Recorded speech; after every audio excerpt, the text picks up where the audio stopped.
Our man Greg's off today. We need a guest host. Shalou. Unavailable. Tyrus. Also unavailable. Kilmeade. Come on, man. Be serious. I guess there's only one thing left to do.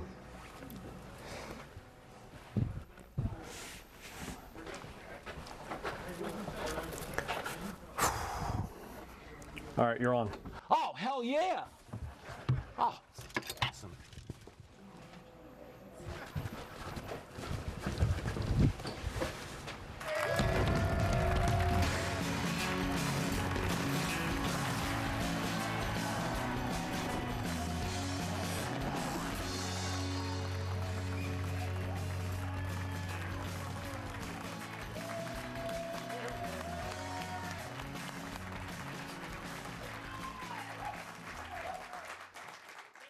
Hello, America. Hey, girl. I'm Jimmy Failla. The king of late night is off, so instead you get the Rodney King of late night. Good start. Too soon? It was 1992, you guys.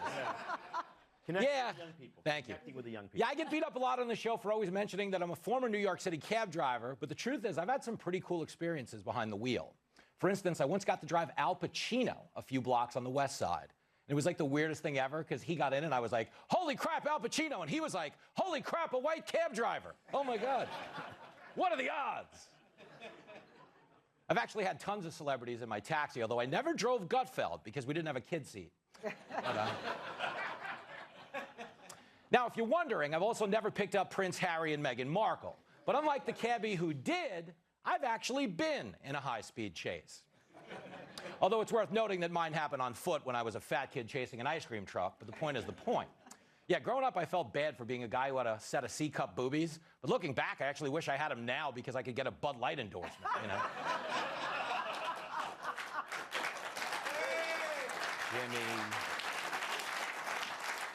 Jimmy.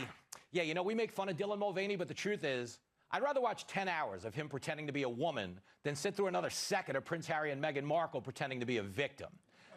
Thank you. No two people have been handed more and contributed yet less. I'll say that in English. Yet they shamelessly continue to tell a country where 70% of people are living paycheck to paycheck that it's really hard to be royalty. Please. Harry and Meghan are the type of people who would visit a starving village in Africa and complain about how full they were from the breakfast they ate at the hotel. Oh my gosh, you guys, I shouldn't have had that last poached egg. I'm so bloated. Anyway. Of course, the only thing Harry and Meghan are starving for these days is attention. Unfortunately for them, there's a writer's strike in Hollywood, so they were forced to come up with their own story about a high-speed chase that didn't pass the sniff test with anyone in town. Not even the poor stage manager, Whoopi Goldberg, keeps farting on at The View. Poor girl. Now, to recap, on Tuesday night, Harry and Meghan attended a ritzy event at the Ziegfeld Theater where Meghan received the Women of Vision Award. You know, for that time she looked at the royal family and had a vision of being the Yoko Ono who broke it up. But as you can see from the photos, Harry rocked a pretty basic suit, and like all people who don't want the public looking at them, Meghan wore a gold dress. She also had a tiny matching purse that she holds Harry's balls in. Now,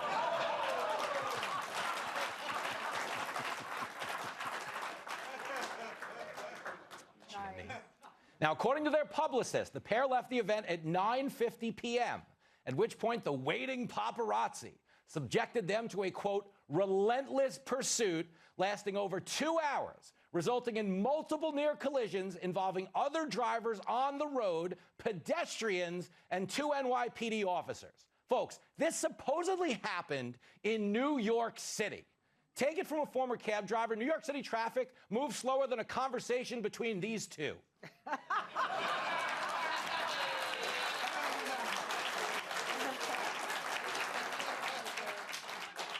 Really think about this for a second. New York is the only city in the world where bank robbers flee on foot. You've never turned on the news and seen a high-speed bank getaway because it could never happen. Guy would come running out of the bank like, dude, I got the money, where are you? And his buddy would be like, dude, I couldn't get a spot. I'm so sorry. Now, a member of their security detail told CNN that at multiple points, paparazzi were jumping curbs and blowing red lights, saying, I have never seen or experienced anything like this. Now, I do believe him when he says he's never seen anything like it because according to the NYPD, it didn't happen. A police source told the New York Post at no time was there a high-speed chase, there were no collision reports or 911 calls, and the chase definitely wasn't 2 hours. Meaning Prince Harry's story about a high-speed car chase has more holes than Prince Andrew's orgies on Epstein Island. Oh, God. Jimmy.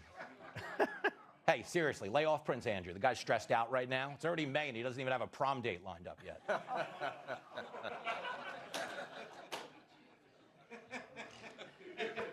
But we didn't need the cops to tell us this story was fake because the lack of video evidence told us everything we needed to know.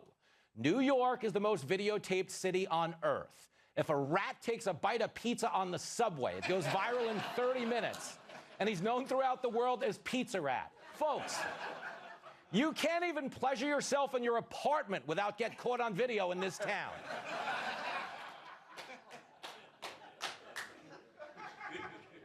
But seriously, if two British royals were in a high-speed chase out of the French Connection, there would be a zillion videos all over the internet. But once again, the only thing Harry and Meghan were fleeing was the truth. The cab driver who picked them up after they stopped off at the 19th precinct told the Washington Post, quote, "I never felt like I was in danger. It wasn't like a car chase in a movie."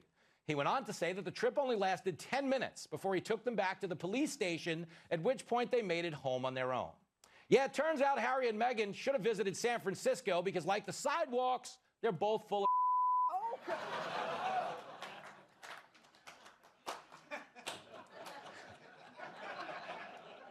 But they'll continue telling woe is me stories because they worship at the altar of celebrity victimhood. They make all their money convincing broke commoners to feel bad for rich royals, and it's a great con, but at this point we all know the truth. Harry and Meghan don't want to be left alone because if they really wanted privacy, they'd get a primetime show on CNN.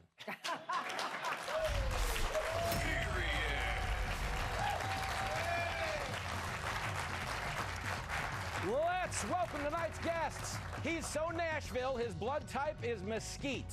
Founder of Outkick and co-host of the Clay Henry and Buck Sexton show, Clay Travis. As an NFL reporter, she saw Brett Favre naked without getting a text from him. Host of the Michelle Tafoya podcast, Michelle Tafoya.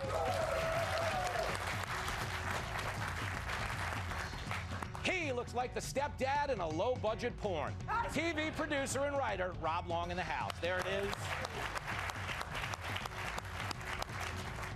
She takes no prisoners because she can't carry them. Fox News contributor and New York Times best-selling author, Kat Timpf in the house. Hey, girl. Hi. I'll go to you first. Wasn't the lack of video evidence the tell here? Exactly. For 2 hours, nobody was filming it because yet nobody here wants to be famous or go viral. Those people don't live in New York City. Like even accidentally, like a TikToker filming a dance on the sidewalk would have gotten this pandemonium in the background. Yeah. I mean, it's crazy. Oh, they're so fun. And I just also don't understand what they meant by like near catastrophic, like near collisions. Yeah. Do you mean like people cutting you off? Like, that's Tuesday. Yeah, in New York City, everything you do here is near fatal. You know what I mean? But the most remarkable thing is that they think we are so stupid. Yeah. Yes. Like, the fact, it's so obvious. Anyone who's ever even, like, seen a movie about New York realizes that this isn't possible. And they're like, we're going to get through this, and everyone's going to, they don't just want attention. They want people to feel so bad for them. Yes, it's a victim grift. It's a victim grift. Which gets really old when you're literal royalty and then said, no, thank you. Like, my problems have been different. Like, I was the princess and I didn't want to be. Think about that. Parents pay $1,000 an hour at Disney for their daughter to pretend to be a princess. Yeah. And she's like, this gig sucks. Yeah. I can't believe it. But Clay, let me go to you because you were sticking up for Meghan in the green room. You say she's misunderstood? Yeah, I've always been a big Meghan Markle person. Actually, I couldn't hear anything in the green room because you brought in 1990s rap. Did I ever? Did I ever? That's not even a joke. It was awesome. He walked in with his own soundtrack, and it was all 90s rap. But look, to me, Kat, kind of building on this, first of all, why wouldn't you just pose for the photos with the paparazzi to take the photo? Right? I mean, no one's ever tried to take my photo ever, right? But if you're so concerned, there's like 6 paparazzi, come out, you're dressed really nice. I understand if you've got kids with you, or if you're not expecting to get your photo taken at 6 a.m., maybe you're a little bit antagonistic with them, take the photo and then just get in a normal car and go to your place. I don't want to sit in traffic for 2 hours to go anywhere. No. If you told me right now, hey, when the show's over, you've got to get in a 2-hour car ride, I would be like, no, I'll walk wherever you need me to go. So all of this, I find Meghan Markle to be the most detestable person in media right now. And she really is in media, right, with all the shows that they do. And I would just say this. If you ever get married or date someone and they demand that you renounce your entire family as a precondition for that relationship in some way, run in the opposite direction. She's awful, and she's trying to destroy Harry. I feel bad for him. Well, you know, I'm with you there. The only place we differ is I do get photographed a lot. No, people come up to me, they're like, oh my God, you're that before model from the diet ad. Oh my God, you're the guy on the left side of the screen in the Slim Fast ad. I know you. Is Meghan Markle a worse actress or a worse screenwriter based on the story from Tuesday night? Well, I got to say, like, I am a member of the Writers Guild. I am on strike. Go Writers. I'm 100% in favor of the Writers Guild. I'm picketing and doing all that thing. I think writers have a good point. Although I would be a scab just to punch up that story. I feel like I should probably have offered that. Just pro bono, I'll probably get kicked out, but I'll do it anyway. None of it made sense. But here's the thing about Harry and Meghan that people forget. Oh, sorry. What are we talking about? I am so bored with these two. I'm so bored with their story. I'm bored with, like, what happens now. I'm bored with the kids. I was bored with the coronation. I didn't care. I am so bored with this that I really kind of feel like they owe us a bet. Either go away and then come back and have, you know, and get really fat and come back 20 years from now, or do something a lot more interesting than that. Yes. Like solve a crime. You know what I mean? Like do a Make a difference. Yeah, make a difference in some way. Just be on a show. Yeah.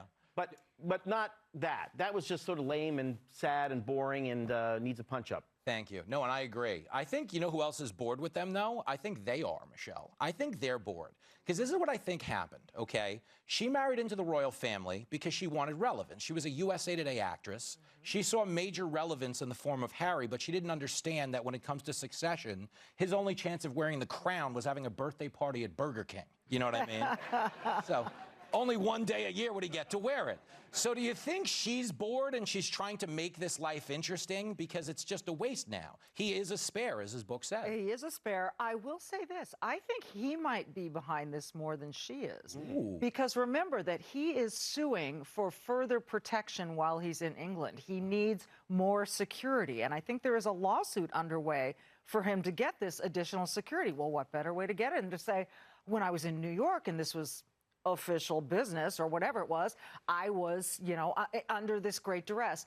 But here's the other thing. She was getting an award for a woman of vision.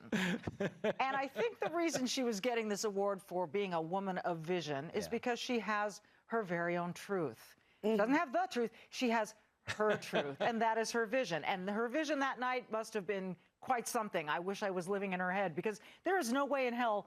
Look, we weren't there. I want to be nice, but I can't be, because there's no way in hell this happens in New York and nobody sees it. There's just no way. No, so I think this is a play for extra security money for Harry. Ooh. You know who the big winners here? The writers of her old show Suits. I guarantee you they went through, after some table readings, she was like, really, would this ever really happen? Like, will you try it yourself, lady? And she tried it, and you know, it turns out you need writers. Meghan might have settled the strike. That's funny. Yeah, right. You need writers. You need people thinking hard about whether this, like, is this really exciting or not? Needs a second act, needs a third act twist. It can't be 2 hours driving around in a cab. I think that's hilarious. And I agree with you on the women of vision, because I've watched her interviews. Stevie Wonder has better vision, okay? It's a mess. But he's not watching, folks. It's okay. He might be listening. God love you, Stevie. He's a national treasure. That's the